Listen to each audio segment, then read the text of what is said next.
तत्पुरुष समासामध्ये द्वितीया विभक्तीपासून तर सप्तमी विभक्तीपर्यंत ज्या काही विभक्ती दोन शब्द जोडताना एक येतात त्या काय होतात, लोप पावतात. विभक्ती काय होते, लोप पावते आणि ते दोघे शब्द एकत्र जोडले जातात.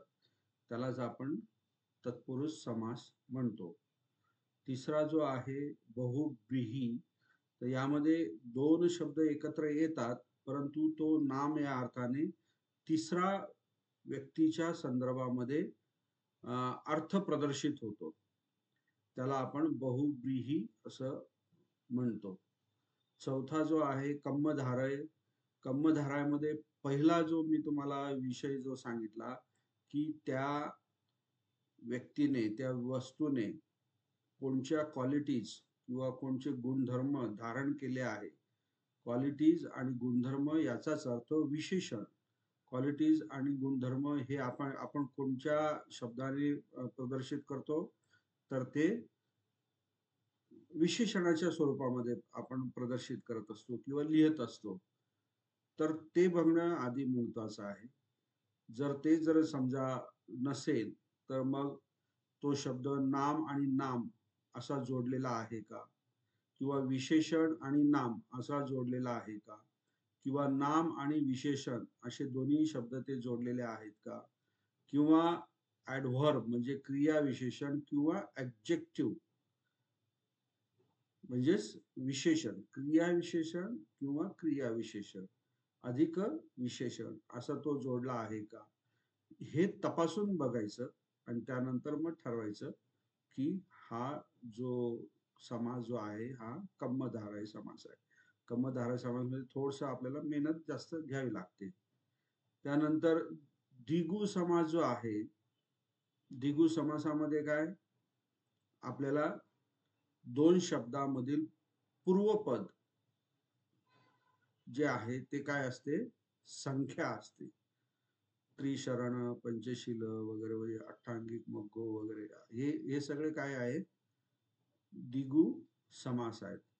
आणि द्वंद्व समासामध्ये दोघेही शब्द जे असतात एकाच फील्ड मधले असतात, सारखे असतात किंवा विरुद्ध असतात आणि ते दोन्ही शब्द कशाने जोडलेले असतात, च ने जोडलेले असतात. आणि इतका साधा आणि सिंपल समासाचा विषय आहे. एवढं तुम्ही लक्षात ठेवलं की तुम्हाला समास व्यवस्थितपणे ओळखता येतील. आज आपण सुरुवात करणार आहोत संधी. जसं की समास हा पाली लिटरेचर मध्ये म्हणजे साहित्यिक भाषेमध्ये जितका महत्वाचा आहे तितकाच महत्वाचा भाग म्हणजे संधी. संधी जर तुम्हाला कळत नसेल किंवा समजत नसेल तर शब्दांचा प्रॉपर अर्थ तुमच्या लक्षात येणार नाही. कारण संधीचा मोठ्या प्रमाणामध्ये त्रिपिटकामध्ये उपयोग केलेला आहे. कारण जेवढं शॉर्ट बनवता येईल, कारण पाली त्रिपिटकामध्ये आधीच जे विषय जे आहेत ते इतके मोठे आहेत, इतके विस्तृत आहेत, ते जर विस्तृत प्रमाणे जर डिटेलमध्ये जर लिहिला प्रत्येक शब्द तर आता त्याच्या डबलनी, जे आता साहित्य आहे त्याच्या डबलनी साहित्य तयार होईल. म्हणून संस्कृतमध्ये आणि पालीमध्ये शक्यतो संधी आणि समासाचा जास्तीत जास्त उपयोग करून ते लिटरेचर जे आहे ते शॉर्ट करण्याचा प्रयत्न करण्यात आलेला आहे. मग असे हे शॉर्ट लिटरेचर जे आहे वाचताना आपल्याला ते कळतं, परंतु ज्यावेळेस आपल्याला भाषांतर किंवा त्याचा अर्थ ज्यावेळेस सांगायचा असतो किंवा प्रदर्शित करायचा असतो, बोलायचा असतो, त्यावेळेस तर मात्र आपल्याला विस्तृतपणे सांगायचं असतं. त्यामुळे संधी हा विषय सुद्धा पाली भाषेमध्ये अतिशय महत्वाचा आहे. हे अव्यय, समास आणि संधी हे ॲडव्हान्स ग्रामर मधले टॉपिक्स आहेत. आता मी जे तुम्हाला जे शिकवलेलं आहे संधी समास मध्ये, आपलं सॉरी समास आणि अव्यय मध्ये, हा तुमचा तोंड ओळख आहे. हे तुमच्या परीक्षेच्या संदर्भात तयारी आहे, आणखी त्या विषयातली तोंड ओळख आहे. परंतु यामध्ये अजून खूप डीप मध्ये तुम्हाला अभ्यास आहे ज्यावेळेस तुम्ही कराल त्यावेळेस ते समजेल. संधीचं पण तसंच आहे. संधीचं पण आता मी तुम्हाला जे काही सांगणार आहे ते पण तोंड ओळख म्हणूनच सांगणार आहे. आणि ते ओळखण्याची ज्या ट्रिक्स ज्या आहेत अतिशय सोप्या भाषेमध्ये मी तुम्हाला ते सांगणार आहे. त्या तुम्ही सगळ्यांनी लक्षात घ्या. सुरुवातीलाच आपण स्वर शिकलो. स्वर आणि व्यंजन. स्वर आणि व्यंजन. स्वर किती असतात? 8 स्वर. आणि व्यंजन किती असतात? किती असतात व्यंजन? 33. 33. हा. व्यंजन 33 आणि 8 स्वर.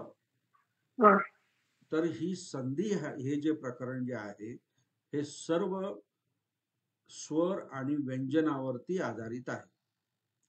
म्हणजे त्याचा तो बेसच आहे. संधीचा बेस काय आहे? स्वर आणि व्यंजन. आता यामध्ये संधीचे 3 प्रकार येतात. म्हणजे संधीमध्ये 3 प्रकार येतात. पहिला जो आहे स्वर संधी. यामध्ये स्वरांची संधी होत असते. संधी होणे म्हणजे काय? की कोणत्या तरी एका शब्दाचा लोप होतो. शब्दाचा नाही, अक्षराचा म्हणजेच स्वराचा. स्वराचा लोप होतो किंवा स्वराचा लोप होऊन त्या ठिकाणी दुसरा कुठला तरी अक्षर जे आहे याचा आगम होतो. म्हणजे तो अक्षर त्यामध्ये येतं. एवढं व्यवस्थित लक्षात ठेवा. संधी म्हणजे काय? कोणत्या तरी स्वराचा लोप होतो किंवा त्याचा आगम होतो किंवा स्वराच्या व्यतिरिक्त दुसऱ्या एखाद्या व्यंजनाचा सुद्धा तिथे आगम होतो. तर अशा प्रकारे ही संधी होत असते. तर स्वर संधीमध्ये आपल्याला स्वराच्या संदर्भामध्ये संधी करावं लागेल. म्हणजे स्वराचा एका शब्दातून लोप होईल. पहिल्या शब्दातून लोप होईल. एखादा टाईप असा असेल की तो दुसऱ्या शब्दामधला स्वर लोप होईल. नाहीतर दोघही शब्दामधला स्वराचा लोप होणार नाही. किंवा एखाद्या स्वरांबद्दल दुसरे स्वर त्यामध्ये समाविष्ट होतील किंवा व्यंजन समाविष्ट होईल. अशा प्रकारचा जो काही उद्योग जो आहे, जो प्रकार जो आहे तो स्वर व्यंजनामध्ये आपल्याला मिळतो. तर हा झाला पहिला प्रकार स्वर संधीचा पहिला प्रकार स्वर संधी. दुसरा भाग जो आहे तो निग्रहित संधी. आता हे निग्रहित जे आहे हे सुद्धा आपल्या व्यंजनावरती अवलंबून आहे. तुमचे व्यंजन आणि स्वर असे टिप ऑफ द टंग पाहिजे. म्हणजे तुम्हाला ते सगळं माहीत पाहिजे. नाहीतर मग क कोणत्या वर्गात येतो आणि ग कोणाच्या नंतर येतो आणि प तर ह्या वर्गात येतो त्या वर्गात येतो असं जर तुम्ही थोडा डळमळीत जर राहिला तर तुमचा संधी शिकण्यामध्ये थोडस तुम्हाला अडचण येऊ शकते. त्यामुळे व्यंजनचे 33 व्यंजनाचे सगळे व्यंजन म्हणजे कोणत्या व्यंजनाच्या मागे कोणचं व्यंजन आणि कोणत्या व्यंजनाच्या पुढे कोणचं व्यंजन, कोणत्या वग्गामध्ये कोणते व्यंजन किती आहेत, त्याच्यामध्ये प्रत निग्रहित कोणचा आहे, ह्या सगळ्या गोष्टी तुम्हाला अतिशय टिप ऑफ द टंग पाहिजे. म्हणजे लगेच माहिती झालं पाहिजे. तरच तुम्हाला व्यंजन संधी पण समजेल किंवा स्वर संधी पण समजेल. त्याचबरोबर निग्रहित पण. आता निग्रहित संधीमध्ये काय असते? निग्रहित म्हणजे नसल. जो अंग हा जो काही उच्चार जो असतो तर त्याच्यानुसार या ठिकाणी संधी होत असते. पालीमध्ये याला खूप महत्व आहे. निग्रहित संधीला पालीमध्ये काय काय महत्व आहे की प्रत्येक वर्गीय जे व्यंजन आहे त्यांचा ज्यावेळेस निग्रहित संधी होते तर त्यावेळेस त्या वग्गामधला सगळ्यात शेवटचा जो निग्रहित असतो तोच त्याला जोडायचा असतो. त्यानंतर अंग हा जो निग्रहित आहे हा अंग निग्रहित जो आहे तो बिंदूच्या स्वरूपामध्ये शब्दांवरती तो द्यायचा असतो. मग हा जो बिंदू जो आहे अंग जो आहे तो ह्या दोन्ही शब्दांमध्ये म्हणजे संधी झाल्यानंतर कधी कधी काय होतं की त्याचा पहिल्या शब्दाचा अनुस्वार निगयित लोप पावतो. कधी कधी दुसरं पद म्हणजे उत्तर पद, दोन पद असतात. पूर्वपद म्हणजे आधीचं पद, उत्तर पद म्हणजे नंतरचं पद. तो उत्तर पदामधला पण एखाद्या वेळेस संधी, आपलं संधी म्हणतो, अनुस्वार काय होतो, लोप होतो. म्हणजे जसं स्वराचं बघितलं ना आपण, आधीच्या एका शब्द पूर्वपदामधला स्वर लोप होतो, तर कधी उत्तर पदामधला स्वर लोप होतो. तर इथे हे जे निगई जे आहे अंग, हे सुद्धा कधी कधी पूर्व पदामध्ये म्हणजे पहिल्या पदामधलं सुद्धा लोप होतो, कधी कधी उत्तर पदामध्ये सुद्धा त्याचा लोप होतो. कधी कधी दोन्हीही पदामध्ये त्याचा लोप होत नाही. कधी कधी दोन्ही पदामध्ये त्याचा लोप होत नाही. तर अशा आणखी त्याचे जे वेगवेगळ्या शब्दांसाठी, वेगवेगळ्या दोन शब्दांसाठीही असे अपवादात्मक असे निगडित नियम आहेत. ते पण आपण बघू. आता कधी कधी लोप होतो, कधी कधी होत नाही. तर बघा, एक उदाहरण जस्ट मी निगहितच देतो. बुद्धानं शासनं, बुद्धानं शासनं, हे जे दोन शब्द जे आहेत, हे दोन शब्द कुठल्या गाथेमध्ये येतात? धम्मपालन कथा. कुठल्या? धम्मपालन कथा. हा, धम्मपालन कथा. हा, सब्ब पापस अकरण ना. हा, सब्ब एतन बुद्धानं शासनं. हा, सब्ब पापस अकरणं. पुढे काय? लस्स उपसंपदा. उपसंपदा. सचित्त तद्योदपनं एतं बुद्धानं शासनं. आता इथे बुद्धानं शासनं जे आहे, इथे निगही संधी झालेली आहे. इथे बुद्धानं शासनं असे हे दोन मूळ शब्द आहेत, परंतु संधी झाल्यामुळे बुद्धानं न वरचा जो अनुस्वार आहे त्याचा लोप झालेला आहे, आणि मग तो बुद्धानं शासनं असं आपण म्हणत असतो. आता बुद्धानं शासनं, बरोबर, याचा अर्थ काय झाला? बुद्धानं शासन, याचा अर्थ काय आला? बुद्धांचे शासन. Very good. हे काय आहे? अनेक बुद्धांचं हे काय आहे? शासन आहे, बरोबर. आता इथे बुद्धानं शासन एकत्र असल्यामुळे असा त्याचा अर्थ झाला. तर अशा प्रकारे हे जे खूप प्रकार आहेत यामध्ये, विशेष करून निगहित मध्ये सर्वनाम जे आहेत, सर्वनाम जे आहेत याच्यामध्ये निगहितांचा खूप खेळ आहे. आलं लक्षात?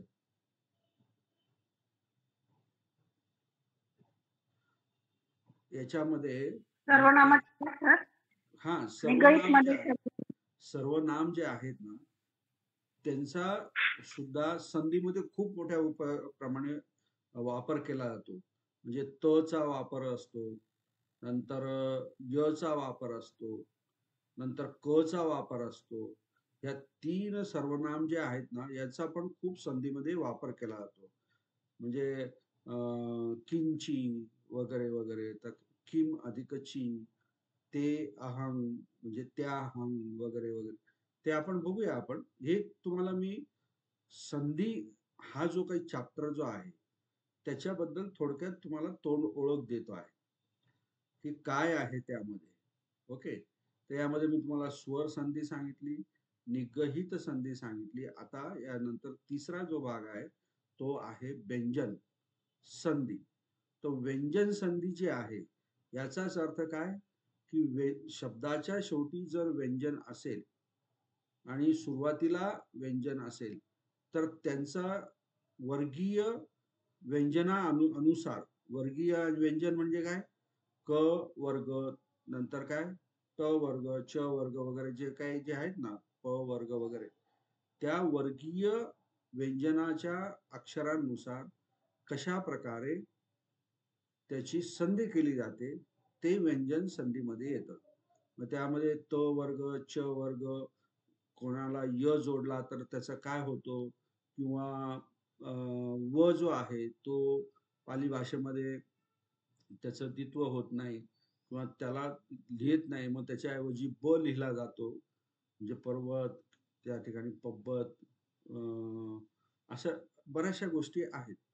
तर अशा प्रकारे ही व्यंजन संधी जी आहे, ही संधीचा प्रकार जरा व्यवस्थित आपल्याला शिकावा लागतो, म्हणजे त्याला थोडंसं जरा जास्त लक्ष द्यावं लागतं. जसं की समासामध्ये कम्मधारय समास जो आहे, त्यामध्ये आपल्याला जरा जास्त मेहनत घ्यावी लागते. त्याप्रमाणे संधीमध्ये सुद्धा आपल्याला कोणत्या संधीमध्ये, व्यंजन संधीमध्ये थोडा जास्त मेहनत घ्यावी लागेल. तर ते घेऊ आपण, ते आपण समजल्याशिवाय आपण त्याला सोडणार नाही. तर अशा प्रकारे हे जे सगळे व्यंजन जे आहेत, आपलं सॉरी संधी जे आहेत, त्यामध्ये 3 प्रकार आहेत. कोणकोणते आहेत? स्वरसंधी, निग्रहित संधी. संधी, व्यंजन व्यंजन संधी. व्यंजन संधी. बरोबर. 3 प्रकार आहेत. स्वर संधीमध्ये कोणाचा जास्त वापर केला जातो, कोणावर क्रिया केली जाते? स्वरांवर. स्वरांवर. स्वरांवर. निग्रहित मध्ये कोणावर क्रिया केली जाते जास्त? निग्रहितांवर. निग्रहित हा, म्हणजेच काय? अनुस्वारावर. अनुस्वार निग्रहित. हा, बरोबर. आणि व्यंजनामध्ये व्यंजनावर. व्यंजनावर. ह्या गोष्टी लक्षात ठेवायच्या. आणि संधीमध्ये एक महत्वाचं, कोणीतरी लोप होतो, कोणीतरी लोप होतो म्हणजे काय? नष्ट होतो, हा, किंवा आगम होतो. असे बरेचसे खेळ संधीमध्ये चालत असतात. तर ते आपण बघूया आणि त्याचे अर्थ बघूया. तर सर्वप्रथम स्वर संधी आपण घेऊ. तर स्वर संधीचं मी तुम्हाला बोर्डवरती व्यवस्थित जे शब्द जे आहेत त्यांचे उदाहरणं वगैरे देतो. ते पण तुम्ही नोट डाऊन करून घ्या, म्हणजे परीक्षेमध्ये एखाद्या वेळेस त्यातलाच एखादा शब्द आला, तुम्हाला तो काय जाईल, अगदी व्यवस्थित कळेल आणि छान तुम्ही लिहू शकता. ओके.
ओके. संधी त्याच्यामध्ये पहिला भाग जो आहे स्वर संधी, नंतर दुसरा भाग जो आहे निगहित संधी, तिसरा जो भाग आहे व्यंजन संधी. तर त्यापैकी स्वर संधी आपण या ठिकाणी बघणार आहोत. त्याबद्दल थोडस एक तुम्हाला लिहून देतो. तसं मी बोललेलं आहे, तुम्ही तर ऐकलेलंच आहे.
लिहून घ्या. संधी म्हणजे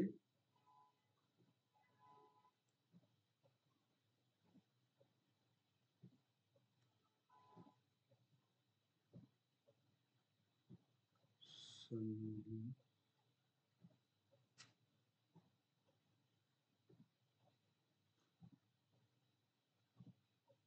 संधी म्हणजे काय? संधी म्हणजे दोन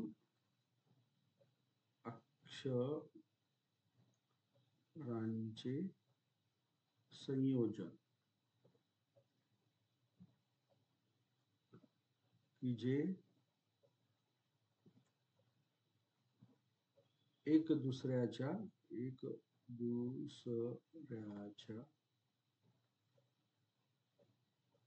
अधिक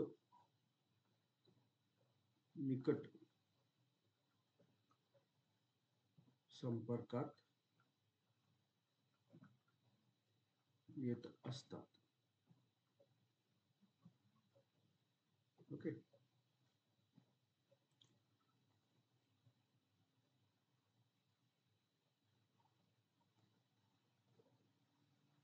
संधी संधी हा शब्द कसा तयार झालेला आहे?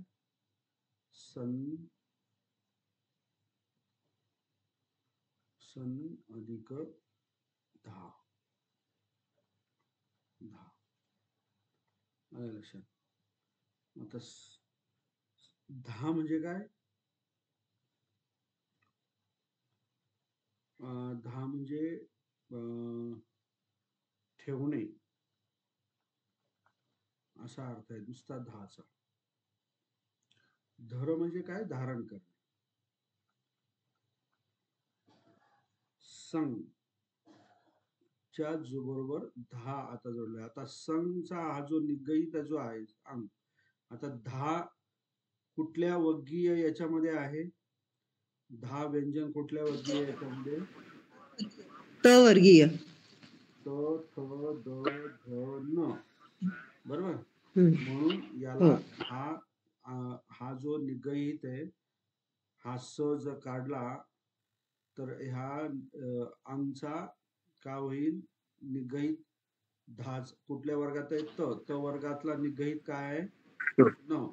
न. न. हा, म्हणून त्याला न जोडला आणि ही संधी असा शब्द तो तयार झालेला. हे एवढं काही डिटेल लक्षात घ्यायचं नाही, पण तुमच्या माहितीसाठी सांगतो. 10 म्हणजे काय? ठेवणे.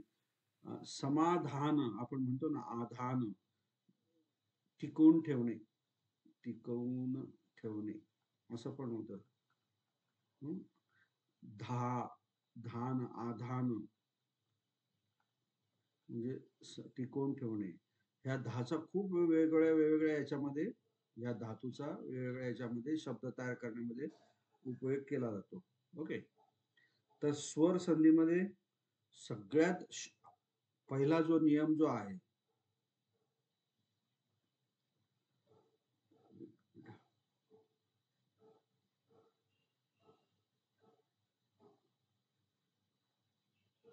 तो लिहून घ्या.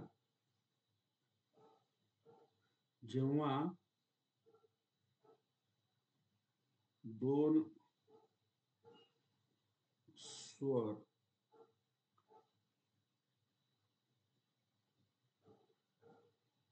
एकत्र येतात, दोन स्वर एकत्र येतात असं नाही, जेव्हा दोन शब्द करूया आपण थोडस याच्यामध्ये आणखी दोन शब्द एकत्र येतात, तेव्हा पूर्व पदातील शब्दाचा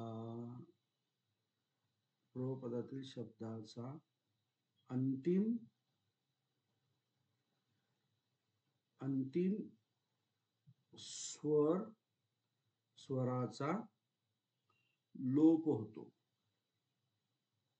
हा पहिला नियम आहे. काय म्हटलं मी? जेव्हा दोन शब्द एकत्र येतात तेव्हा पूर्वपद तील शब्दाचा अंतिम स्वराचा लोप होतो. पूर्वपद आणि उत्तरपद म्हणजे जसं की लोक,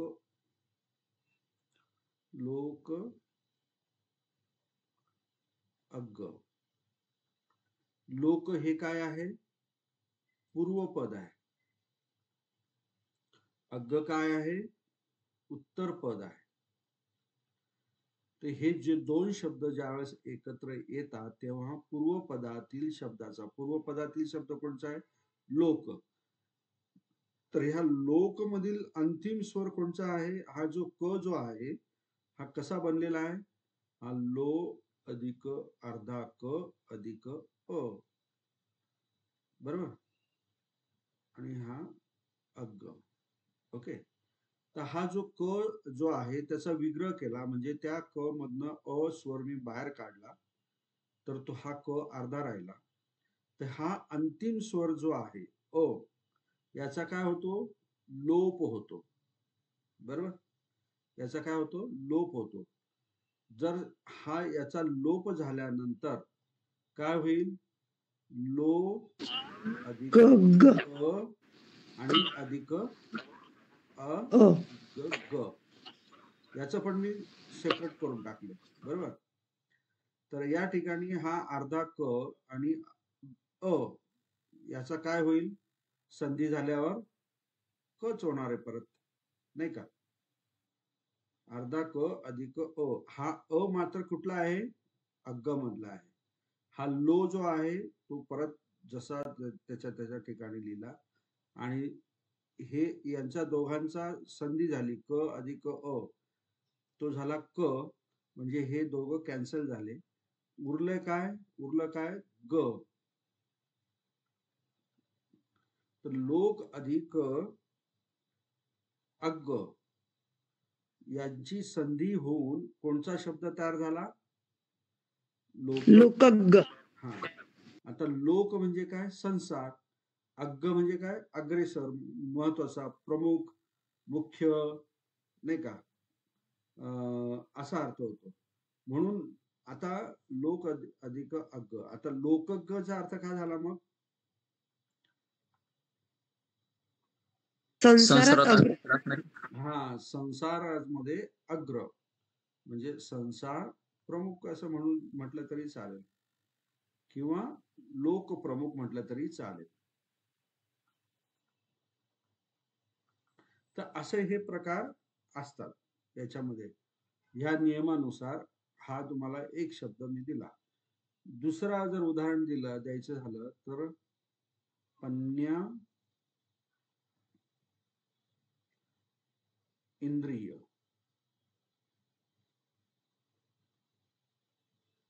इंद्रिय. आता बघा, दोन शब्द एकत्र येतात त्यावेळेस पूर्वपदातील शब्दाचा अंतिम स्वराचा लोप होतो. यामध्ये पूर्वपद कोणचं आहे? पय्या पय्या पय्या. आणि ह्या पय्या शब्दामधला स्वर कोणचा आहे? आ व्हेरी गुड. हा न्या अर्धा अधिक परत न्या अर्धा अधिक आ. बरोबर. हा आ स्वर आला, पूर्वपदामधला आ स्वर आला. बरोबर. याचाच लोप करायचा ना आपल्याला. आणि पुढे काय आहे? इंद्रिय. हा शब्द आहे इंद्रिय. ओके. आता या नियमानुसार हा जो आ स्वर जो आहे याचा लोप झाला. ओके. तर पन्य प अधिक हा अर्धान्य आणि हा अर्धान्य आणि हा ई याचा काय झाला? याची संधी होणार आहे. पय्ये हा, तो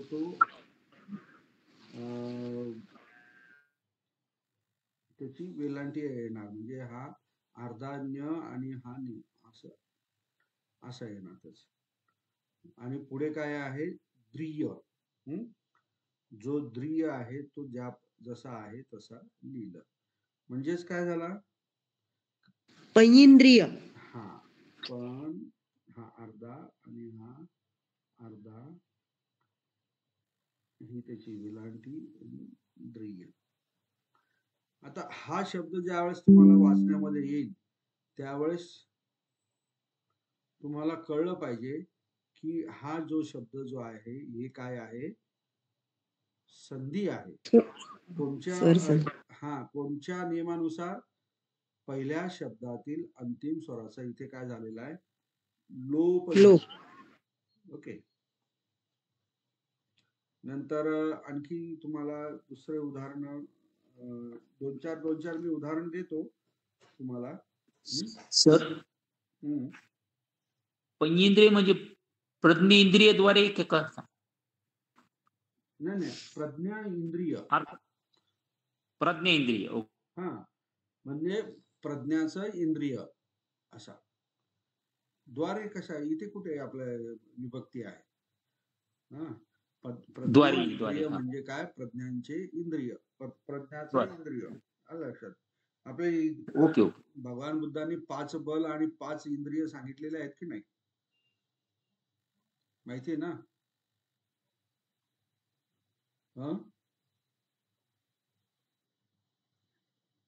5 इंद्रिय कोणचे सांगितलेत? चक्षु, सोच, घ्राण, श्रोत, जिव्हा, काय. जिव्हा, काय. हे ज्ञानेंद्रिय आहे.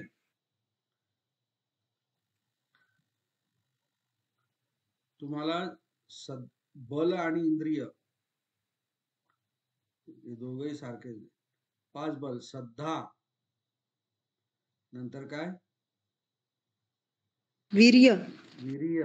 गुड. वीर्य, स्मृती,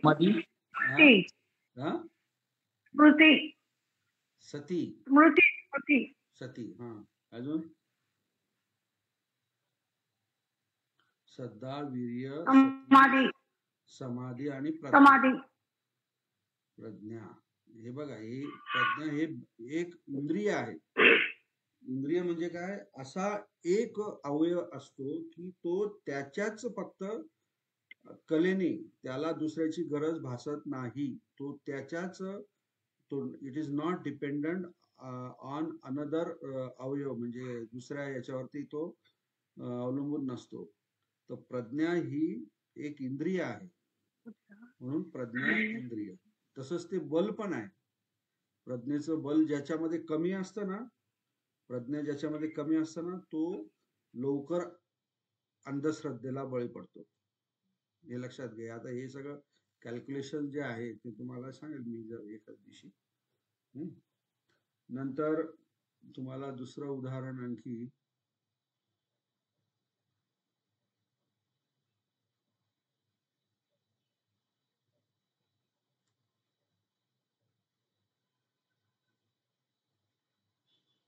जसं पन्या इंद्रिय आहे तसं सद्दा इंद्रिय पण होऊ शकते, नाही का. सद्दा इंद्रिय. नंतर नो ही एतंग. मी तुम्हाला सांगितलं की या ठिकाणी सर्वनामाच्या मध्ये ना संधी खूप आहे, खूप आहे. तर नो ही एतंग. ओके. आता नो हा आहे, शेवटचा काय शब्द आहे, हा ह अर्धा अधिक काय आहे, ई. ई स्वर ई. आहे, बरोबर. ई. आणि इथे काय ए स्वर आहे अधिक तांग. ओके. आता ही आपल्याला काय करायचं आहे, पहिल्या स्वराचा लोप करायचा आहे. पहिला स्वर जो आहे त्याचा काय करायचा आहे, लोप केला. आता उरला काय, ह अर्धा, आणि त्याला जोडायचं काय आहे, ए. ए. ए. तो काय झाला, हे. नो एतंग. मग हा नो जो आहे तो ऍज इट इज लिहिला, आणि हा तंग एतंगला जोडलेला आहे ना, नो हे तंग. ही झाली संधी. सर नो हेतंग म्हणजे काय? म्हणजे हे नाहीच.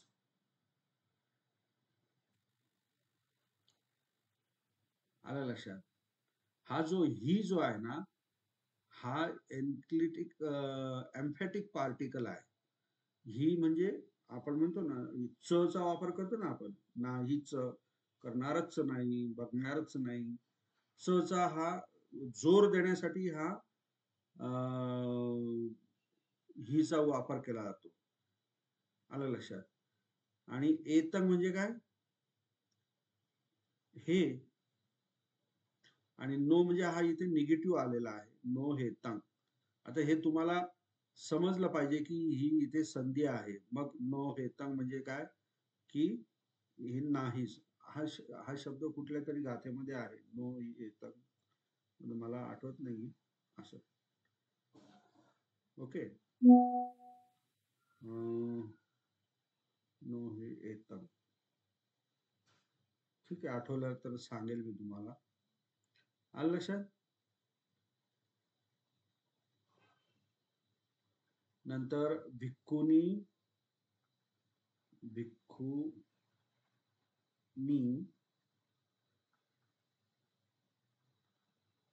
अधिक ओ वादो.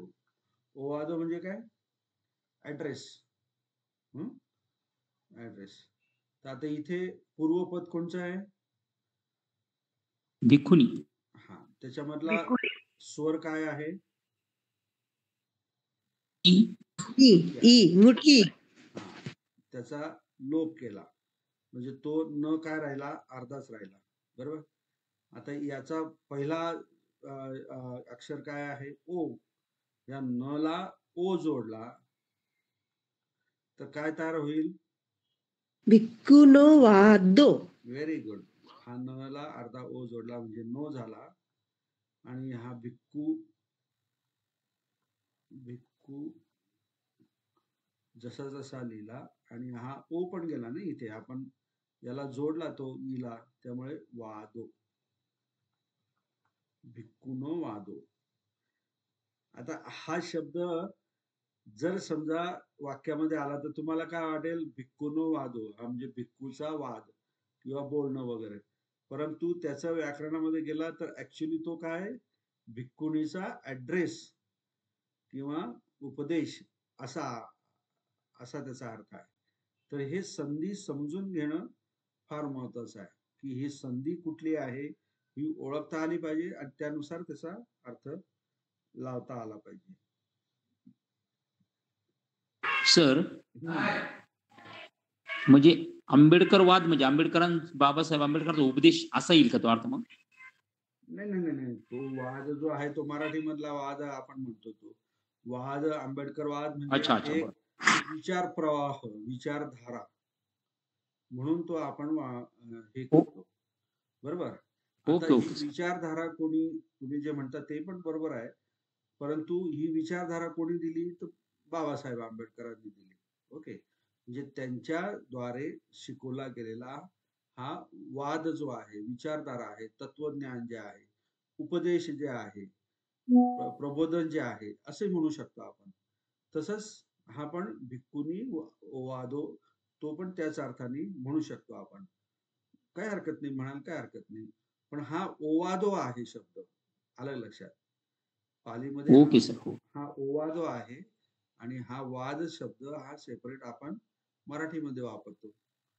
मराठीमध्ये ओवाद नाही म्हणत आपण. आलं लक्षात. नंतर अभिभू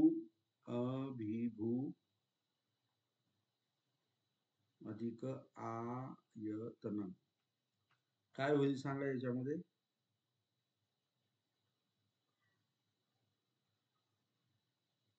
अभिभायतन. अभिभायतन. Very good. अविभायतन हे तुमच्या लक्षात आलं. ओके. हा पहिला नियम झाला.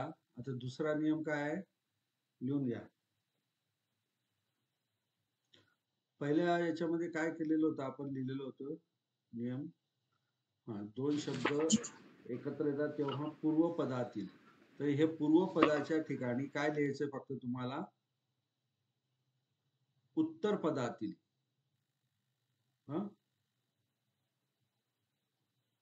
उत्तर पद तील. दुसरा नियम उत्तर पदातील शब्दाचा अंतिमच्या ऐवजी आता इथे काय होईल सुरुवातीचा. प्रथम. ओके. हे दोन फक्त तुम्ही चेंज करून घ्या. बाकी नियम सेम आहे.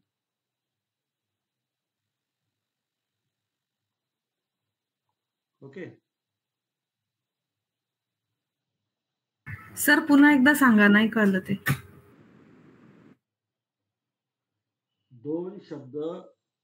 जेव्हा दोन शब्द एकत्र येतात तेव्हा उत्तर पदातील शब्दाचा प्रथम स्वराचा लोप होतो. असा हा दुसरा नियम आहे.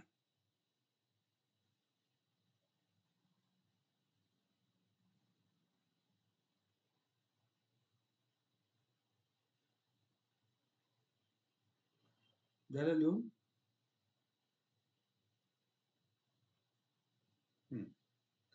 तर त्यानुसार बघा उदाहरण सो अधिक अपी. आता उत्तर पदाचा पहिला स्वर कोणचा इथे उत्तर पद हे अपी आहे आणि पूर्वपद काय आहे अ आहे. याचा काय झाला लोप. तर सोपी. म्हणजे पाली भाषा सोपी आहे की नाही.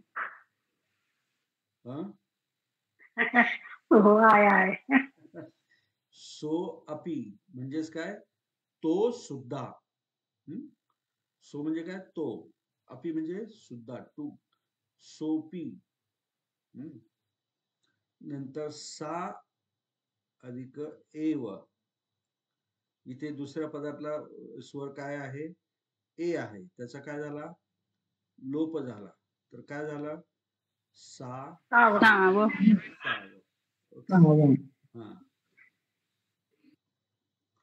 नंतर ततो एव. काय होईल? तत्व हा, ततोव. Very good. ततोव. हा एचा काय झाला?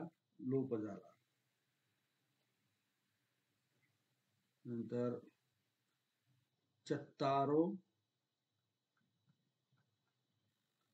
अधिक इमे काय होईल? चत्तारो में चत्ता रोमे चत्ता रोमे. आता हे चत्ता रोमे इथे इमे आहे हे तुम्हाला लक्षात आलं पाहिजे वाचताना.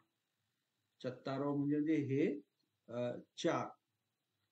हा, नर जर तुम्ही चत्ता रोमे असं जर म्हटलं सेपरेट, मे म्हणजे मग माझ्याद्वारे वगैरे असं जर तुम्ही सर्वनाम घेतलं आणि 4 तर त्याचा संपूर्ण अर्थ काय चुकतो. तर तो काय त्याची संधी जी आहे ती तो विग्रह करता आला पाहिजे. चत्तारो इमे. ओके. नंतर ते सर हे चत्ता रोमे म्हणजे काय? 4 हे 4. इमे म्हणजे काय? सर्वनाम आहे ना हे. इमे म्हणजे हे. चत्तारो म्हणजे 4.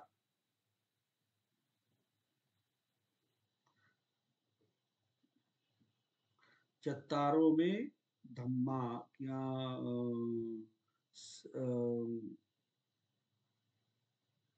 जे काही 4 असतील ते असं. इमे म्हणजे हे. चत्तारो अर्य सच्च म्हणून म्हणता येते का सर मग? नाही, अर्य सच्च जे आहे ना ते नपुंसकलिंग आहे. चत्तारी अर्य सच्चानी असं म्हणतो आपण. हा पुल्लिंग मध्ये चत्तारो धम्मा. हा, चत्तारो धम्मा म्हणता येईल. तुम्ही जे म्हणता ना अर्य सच्चानी, अर्य सच्चानी हे काय आहे? सच्चानी म्हणजे सत्य. हे नपुंसकलिंग आहे ना, तर त्याच्यामध्ये चत्तारो नाही आहे ना, त्याच्यामध्ये काय म्हटलं तर आपण चत्तारी, चत्तारी अर्य सच्चानी असं म्हणतात आपण नपुंसकलिंग मध्ये. ओके. नंतर ते अहं याचं काय होईल? दुसऱ्या शब्दातला पहिला हे लोप. ते हम ते हं ते अहं म्हणजे त्यांनी मी असं आहे. हा, ते अहं. अहं म्हणजे मी आणि ते म्हणजे काय? ते मी असं, किंवा त्यांनी मी. आता ते वाक्यामध्ये जसं येईल त्याप्रमाणे आपल्याला ते करता येईल. नंतर वसलो इति. वसलो अधिक इति. ईचा लोप झाला. काय झालं? वसलो वसलोती वसलोती. ओके. तशा प्रकारे हा दुसरा नियम झाला. तिसरा नियम मध्ये काय आहे की दोघही पदामधला जो स्वर आहे, पहिला, अंतिम आणि पहिला, तो दोघही स्वरामध्ये काय होतो? लोप होत नाही. हा तिसरा नियम आहे. ओके. परत सांगा. दोन शब्दातील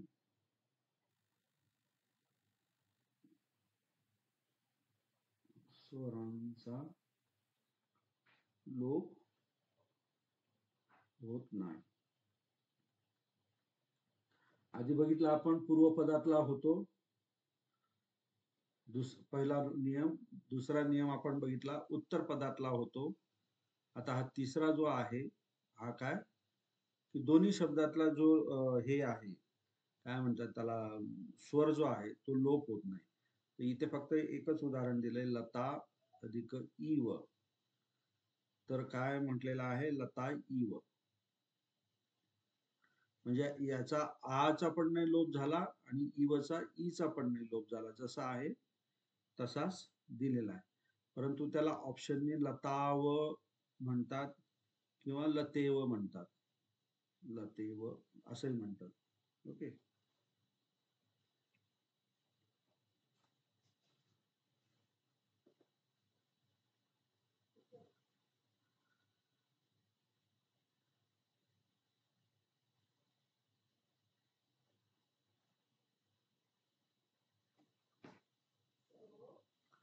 हा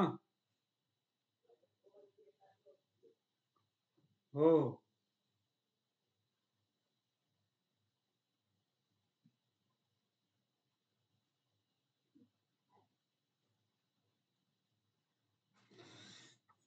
ओके. हा तिसरा नियम झाला. नंतर चौथा नियम स्वरसंधी मधला, नीट व्यवस्थित लिहून घ्या. पूर्वपदातील, हे नियम मी जे लिहून देते तुम्हाला कुठल्याच पुस्तकात मिळणार नाही, पण जे मला समजलेलं आहे त्याच्यावरनं मी ते तयार करून तुम्हाला ते देतो आहे. हा, पूर्वपदातील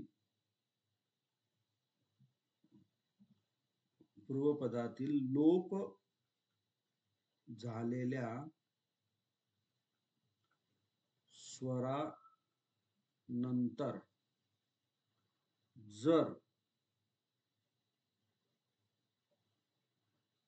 जर ई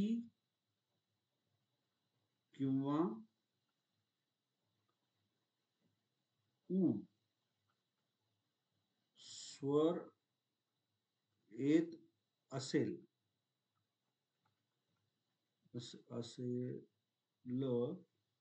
तर ईचा ए होतो, ईचा ए होतो व ऊचा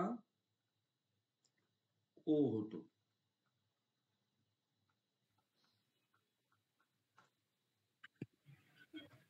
पूर्वपदातील लोप झालेल्या स्वरानंतर जर ई किंवा उ स्वर येत असेल तर ईचा ए होतो व ऊचा ओ होतो. ओके. आता बघा, उदाहरणामधून तुम्हाला आणखी जास्त व्यवस्थित समजेल.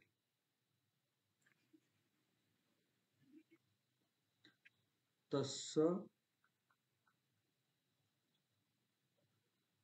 अधिक इदम, तस्स अधिक इदम. ओके. तर पूर्वपदातील लोप झालेला कोणता स्वर आहे इथे, कोणता होणार? पूर्वपदामधील कोणता सगळ्यात शेवटी स्वर कोणता आहे इथे? ओ सर. ओ. मग तो लोप करून मी इथे लिहिला हा शब्द तस्स.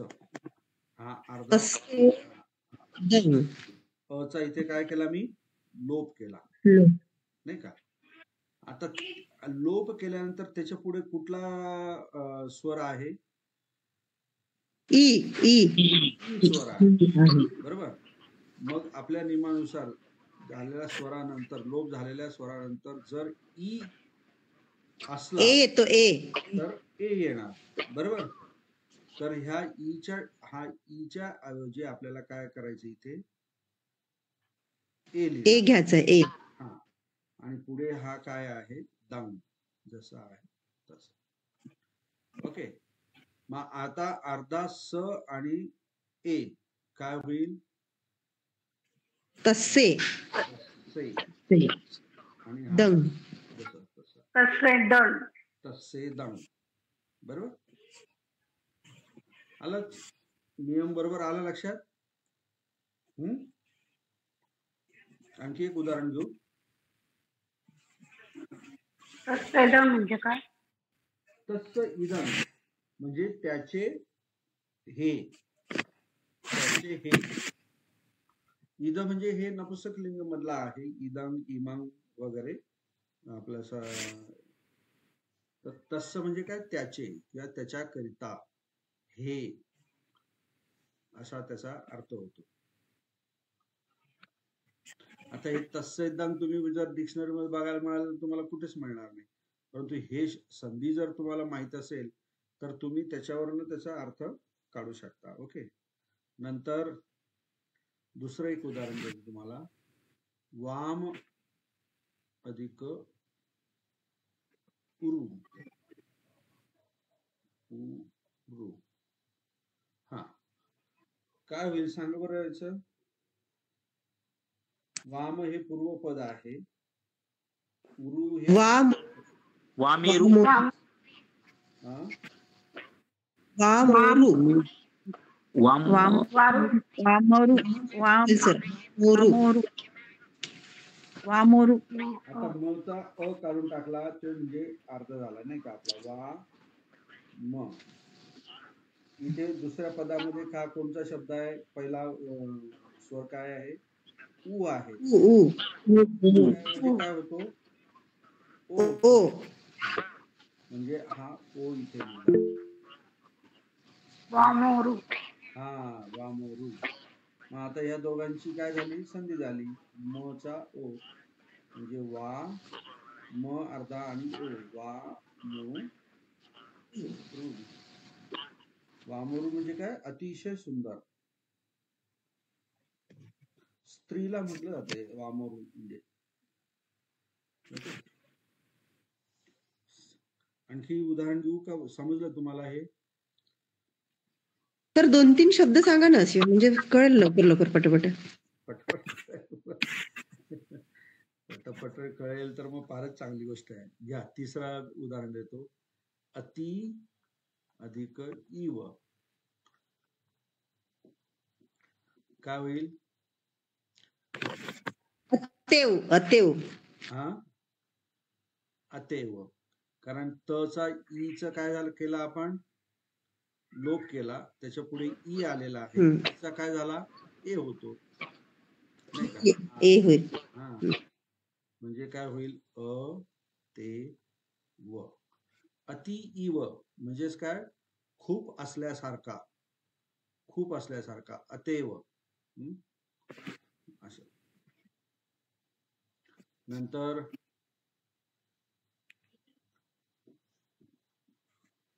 दुसरा एखादा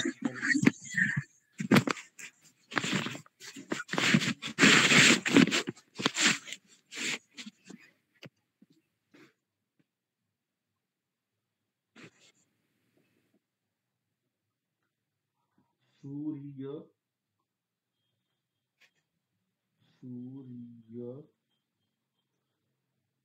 उदय काय होईल याची संधी, सूर्योदय सूर्योदय.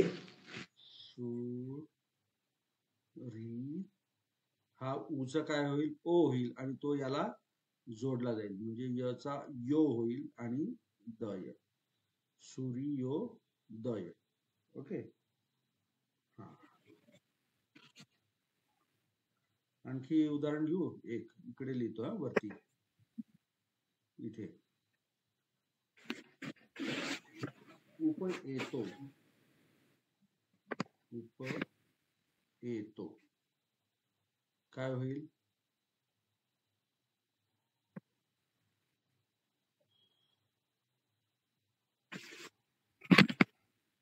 नाही हा शब्द आपल्या नियमात नाही बसत, कारण आपल्याला काय पाहिजे, ई आणि ए पाहिजे आपल्याला. त्याचा मग ए आणि ओ होतो नाही का. हा शब्द नाही येणार आपल्या याच्यामध्ये. ओके. उदाहरण ते दुसरं आहे. आलं लक्षात आता. हा नियम पूर्वपदातील लोप झालेल्या स्वरानंतर जर ई किंवा उ स्वर येत असेल तर ईचा काय होतो, ए होतो व उचा ओ होतो. तुम्हाला ते हे उदाहरण पण मी दिलेले आहेत. हे एक उदाहरण आहे, हे 2 आहेत, हे तिसरं आहे नाही का. हे चौथा आहे, हे पाचवा आहे. उदाहरण 5 उदाहरण दिले. ओके, आता 4 झाले ना. आता 5वा नियम लिहून द्या. 5वा नियम.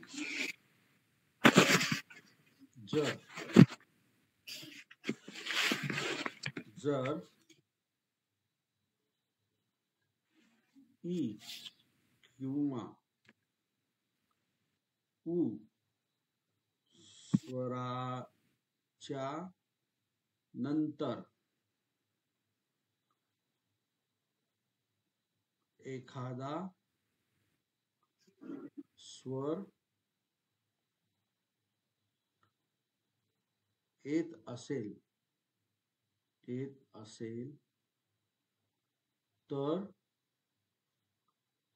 तर ईचा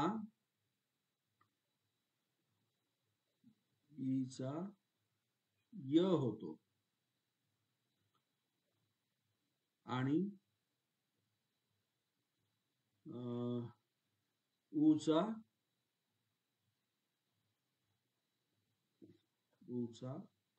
व होतो. हा कितवा नियम सांगितला मी तुम्हाला? 5वा नियम. ओके,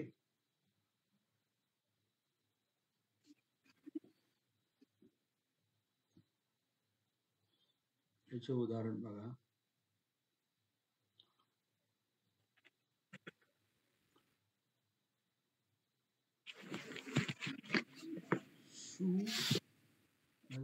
आगतम.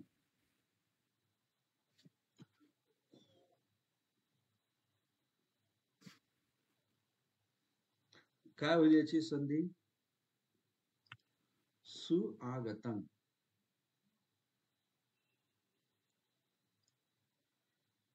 सुवगतम होईल का सर?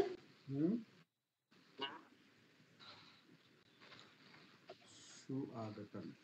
हे बघा, जर ई किंवा उ स्वराच्या नंतर एखादा स्वर येत असेल तर ईचा काय होतो? य होतो आणि ऊचा काय? व होतो.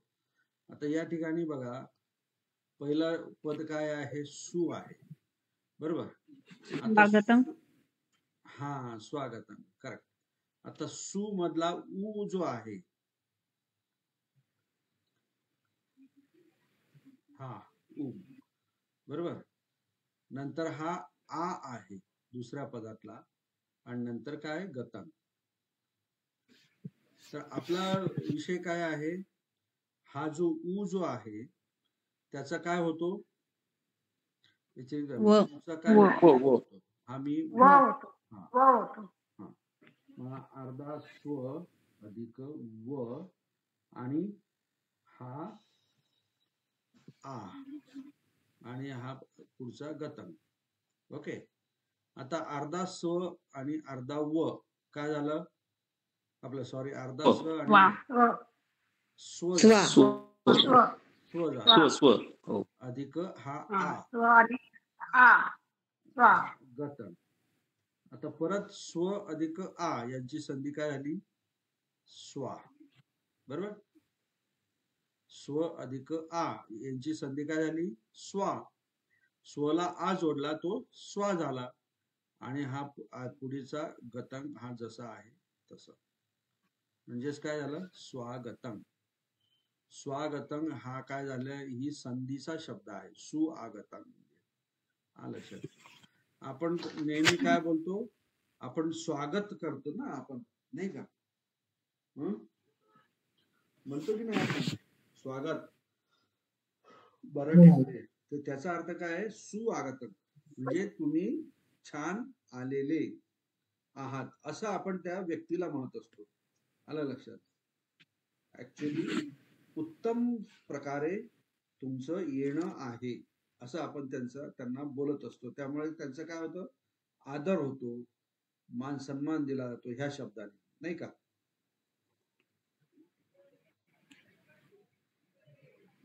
तसंच एक शब्द आहे बघा, धम्मवंदनेमध्ये स्वाखातो.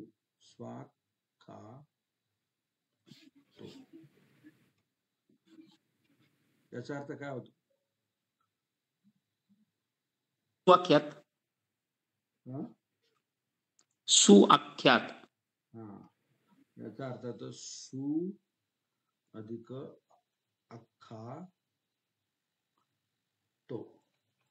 अख्खा तो म्हणजे काय? अख्खती म्हणजे काय? सांगणे. आलं लक्षात? अख्खा तारो नाही का? तथागतो अख्खा तारो म्हणजे तथागत काय? फक्त सांगणारे आहेत. हं मग्गा जातो तर सु अख्खातो, तर त्याची संधी ही काय झाली? स्वाख्खातो. आता याचा इथे उ जो आहे त्याचा काय झाला? व झाला. मग हा स्व झाला आणि त्याला परत हा काय जोडला गेला? अ जोडला गेला, म्हणजे तो काय झाला? स्वा झाला. आणि पुढे हा अख्खा तो जो जसा आहे तोच इथे जोडला गेला. अख्खा तो, स्वाख्खातो म्हणजे उत्तम प्रकारे सांगितला गेलेला धम्म. सु अख्खातो, स्वाख्खातो धम्म असं म्हणतो की नाही आपण?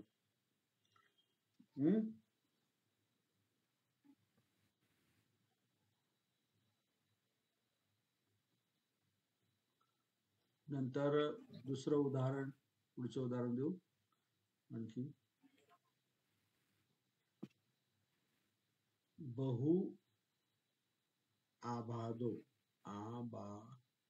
आभादो याचं काय होईल संधी? आता जो नियम सांगितला त्याप्रमाणे नियम वाचा आणि करा. बहु, बहु मध्ये कोणचा स्वर आहे? उ. उ आहे, बरोबर. हा अर्धा ह अधिक उ झाला. तर या ठिकाणी त्याच्या पुढे काय आहे? अ आहे. हा अ आहे. तो उ जो असेल तर काय होतो आपला नियम? व बांधून व व होतो, म्हणजे अर्धा व आणि त्याला प. बरोबर. हा झालं का नाही? बरोबर. हा आणि नंतर हा अ त्याला जोडला, हा राहिलेला अ, तर काय झाला? व हा झाला. ओके. तर हा ब जो आहे जसाच तसा लिहिला, ब वा बाधो, असा त्याची संधी झाली. असं बहु आबाधो म्हणजे काय? खूप अडथळा निर्माण असलेला. अ जोडायचा की आ जोडायचा? कशाला? अ बहु अबाधू लिहिलेलं सर तुम्ही? हा हा सॉरी, मग आ आबाधो. जोडावा लागेल. बरोबर, इथे आबाधो आहे. हा आ जोडा लागेल त्याला. व अच्छा अधिक सर. अ म्हणजे हा आ, बाधो. ओके.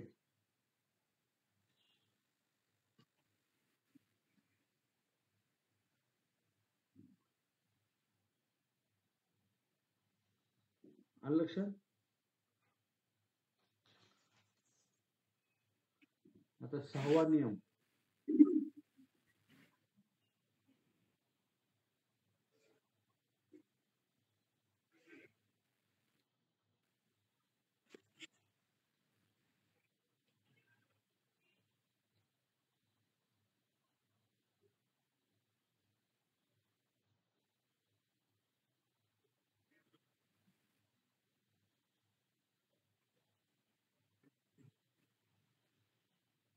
हा 6वा नियम लिहून घ्या.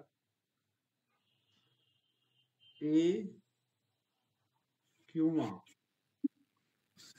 ओ स्वराच्या पुढे जर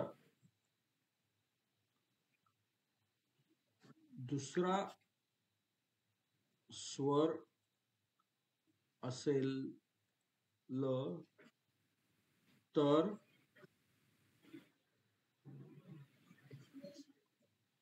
हा ए आणि हा ओ, तर एचा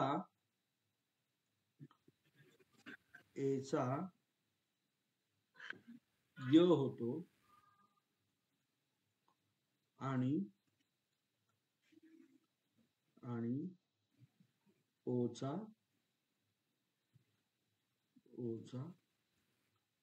व होतो.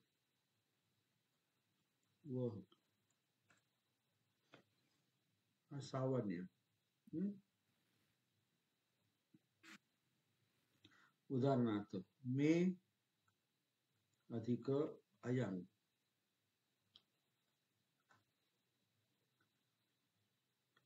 मे अधिक अयंग. तर काय होईल आता ए किंवा ओच्या स्वरापुढे जर दुसरा स्वर येत असेल तर त्या एचा काय होतो य आणि ओचा काय होतो व. इथं मे मध्ये काय आहे म अधिक ए. मयंग मयंग मयंग.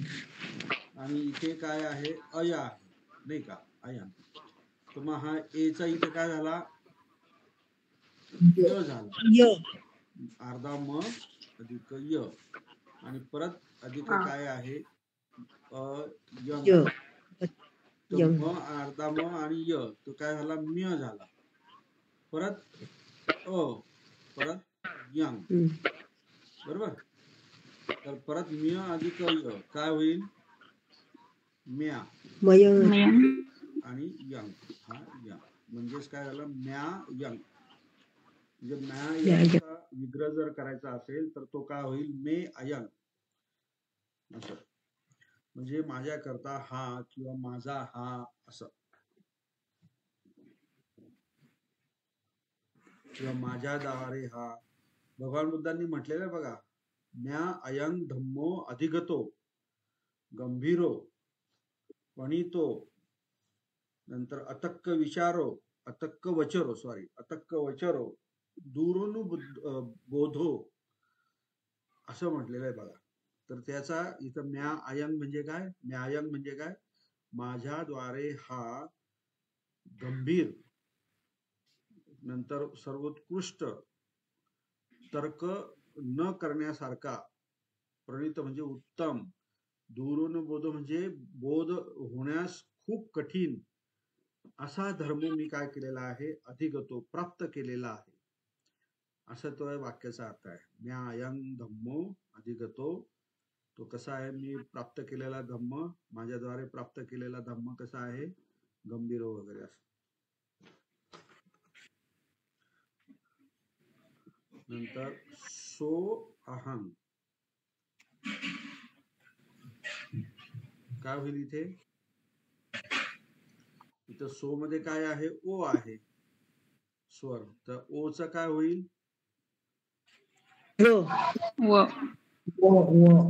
म्हणजे अर्धा स अधिक व अधिक अ अधिक हंग. तर काय झाला स्व अधिक अंग अधिक हंग. स्व अधिक काय झाला परत स्वा झाला स्वाहंग. बरोबर. म्हणजे सो अहम म्हणजे तो मी असा तो मी. हे हा शब्द आपला स्वा अहंग हा शब्द भगवान बुद्धांनी कुठे वापरलेला बघा ते सारनाथ वरून बुद्धगयेवरून सारनाथला जाताना सो अहंग राहतो किंवा मीच तो मी काय म्हणतात त्याला जगामधला निब्बाण प्राप्त केलेला अरहंत झालेला फक्त मीच आहे स्वाहंग असं भगवान बुद्धांनी म्हटलेलं आहे बघा. कोणतरी उपासक भेटतो त्यांना रस्त्याने. हा तो भेटतो ना तो उपालिक आपलं काय त्याचं नाव जीवक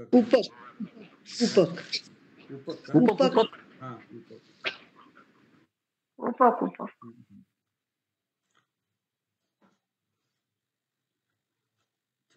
आलं लक्षात.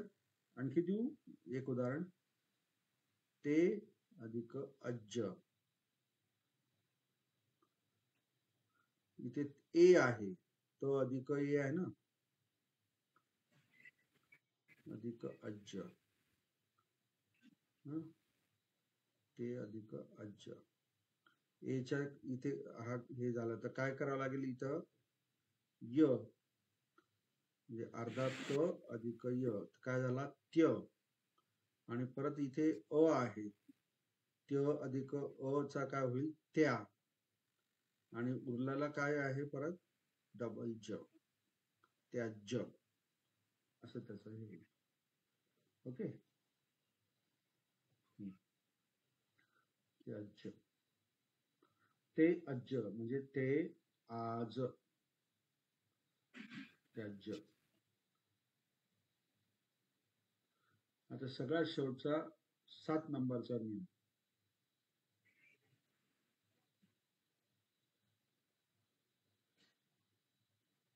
अगदी सोपा आहे तो, फक्त एका शब्दासाठीच आहे तो. गो शब्दाच्या नंतर जर स्वर आला तर त्या गो शब्दाचा गव आदेश होतो.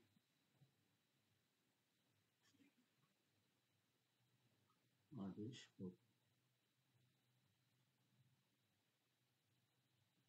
गो म्हणजे काय? बैल. बैल. हा,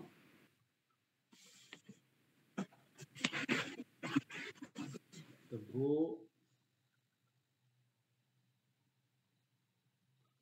अधिक अस्साम,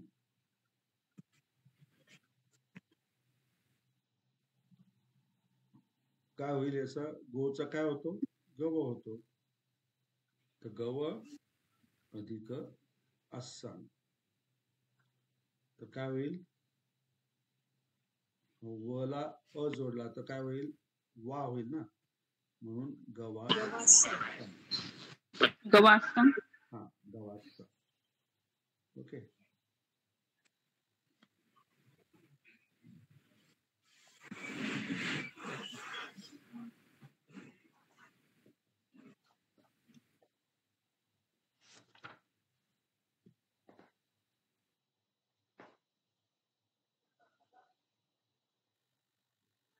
सर हा गोधन शब्द याच्यापासून झालेला आहे का? काय? गोधन, गोधन. ऑफकोर्स, गोधन म्हणजे ज्यांच्याकडे बैलांच्या जोड्या भरपूर, त्याला तो ते धनच होतं ना. पूर्वी शेतीवरती सगळं चालायचं. गाई आणि बैल हे ज्यांच्याकडे सगळ्यात जास्त ते धनच मोजायचे, ते सगळे श्रीमंत. आता जशा 4 व्हीलर ज्यांच्याकडे सगळ्यात जास्त ते श्रीमंत, ज्याच्याकडे ट्रॅक्टर आहेत भरपूर तो श्रीमंत. त्यावेळेस हे बैल आणि गाई हे धन होतं. म्हणजे त्या गायांची बदल्यामध्ये जमिनी पण लोक विकत घेत होते, बैल विकून जमिनी विकत घेत होते, जमीन विकून बैल विकत घेत होते. ते धनच होतं ना एक प्रकारचं, गोधन.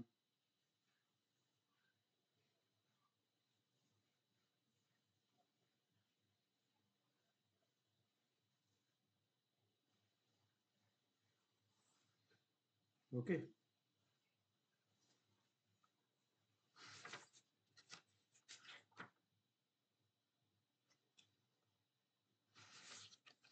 अशा प्रकारे आज आपण ना संधी, स्वर संधी जी आहे तिचे 7 नियम आपण बघितले, त्याचे उदाहरणं पण बघितले. ओके, आज इथेच थांबू आपण. आता पुढचं आणखी जर निर्देश घेतले तर आणखी तुमचा गोंधळ होईल. तर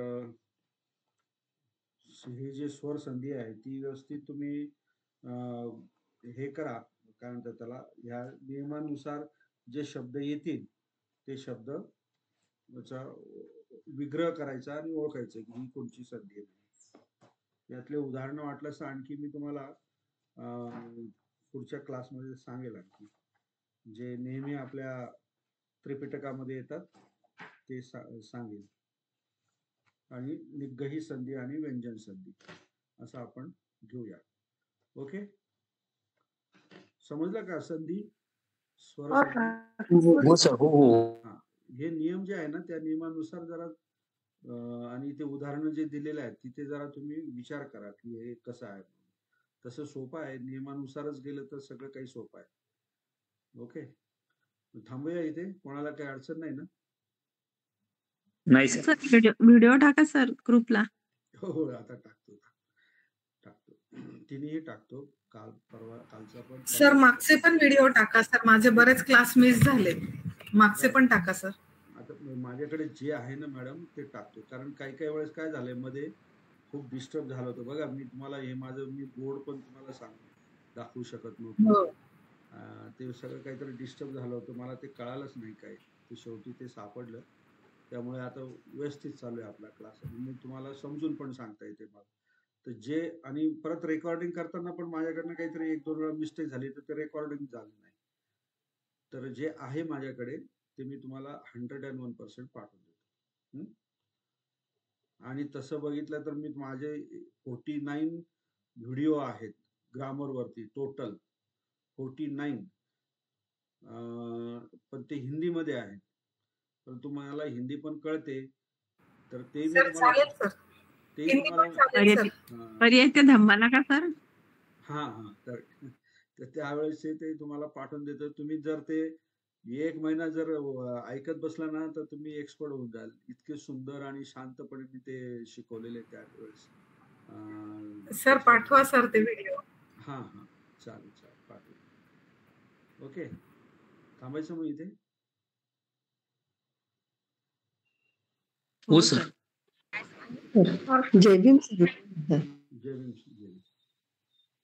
धन्यवाद सर. थँक्यू.